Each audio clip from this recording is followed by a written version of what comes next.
아버지가 되라, 이렇게 성경은 우리에게 이야기합니다.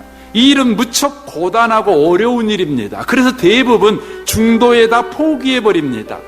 포기할 때 우리는 이런 변명을 하지요. 계속 기다리기만 했다가는 더 크게 잘못될 것 같아서 불안해서 이렇게 더 기다릴 수가 없습니다 라고 말하는 것이죠. 그래서 성경은 이 기다리는 사랑을 능력이라고 표현합니다. 그래서 오늘 본문 말씀 4장 19절을 보십시오. 주께서 허락하시면 내가 너희에게 속히 나아가서 교만한 자들의 말이 아니라 오직 그 능력을 알아보겠으니 하나님의 나라는 말에 있지 않고 오직 능력에 있음이라 라고 말합니다. 여기서 말하는 능력은 병 고치는 능력을 말하지 않고 사랑하는 능력, 아버지의 역할을 지속적으로 해내는 능력을 말하는 것입니다. 그래서 성령의 마지막 열매가 뭡니까? 절제입니다. 절제는 오래 참는 것이죠. 기다리는 것이죠. 스승 노릇하고 싶습니다. 잘잘못에 대해서 이것은 잘못했고 저것은 잘했고 네가 똑바로 살아야 돼 라고 말하고 싶은데 말하는 걸 하지 않고 여전히 기다리는 거, 이게 바로 여러분 절제 아니겠습니까? 이게 바로 사랑의 특성 아니겠습니까?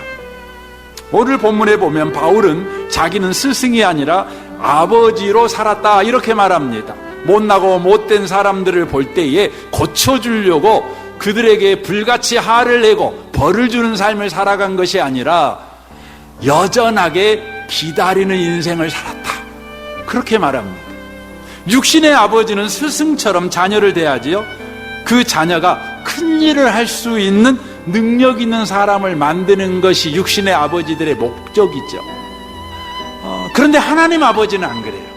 하나님 아버지는요, 우리를 향해서 어떤 목적을 가지고 있냐면 나를 큰 일을 하는데 쓰는 사람이 되는 것이 목적이 아니라 나를 큰 사람 되게 만드는 게 목적이에요. 내가 종살이를 하든 내가 사장 노릇을 하든 어떤 지위에 있든 어떤 역할을 하든 의와 평강의 열매를 맺는 사람이 되게 하는 거예요. 하나님의 목표는요, 큰 일을 위해서 여러분을 부른 게 아니에요. 여러분을 위해서 큰 일을 사용하시는 분이세요. 다시 말씀드릴까요? 큰 일을 위해서 여러분을 부르지 않으셨어요.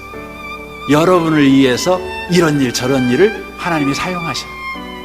하나님의 목적은 바로 나이기 때문에 그런다는 것입니다. 어떤 분은 우리는 이렇게 기도하죠. 하나님, 아직도 내가 할 일이 남았어요. 살려주세요. 하나님께서 여러분의 기도를 응답하셔서 살려줬어요. 그럼 우리는 이렇게 생각하죠. 내가 아직 할 일이 남아서 살려줬나 보다 생각합니다. 이것은 비성경적인 해석입니다. 여러분이 할 일이 있어서 남겨놓지 않습니다. 하나님의 말은 뭐예요? 네가 할 일이 있어서 내가 살려놓은 것이 아니고 네가 하나님이 누구고 네가 누구고 너는 어떤 인생을 살아도 되는지를 더 배워야 되니까 내가 너를 살려놓은 거야, 이렇게 말씀하셔요.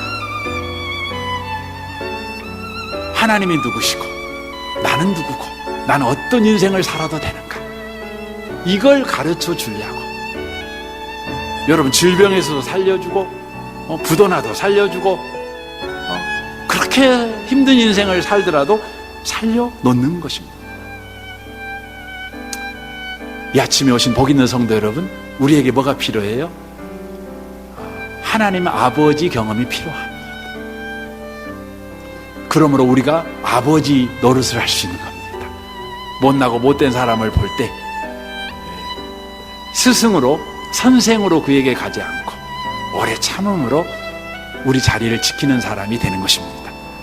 저와 여러분의 인생을 우리 주님이 그렇게 만들어가고 있습니다. 여러분은 머지않은 장래에 다 아버지가 될 것입니다. 아버지 인생을 사는 자가 될 것입니다.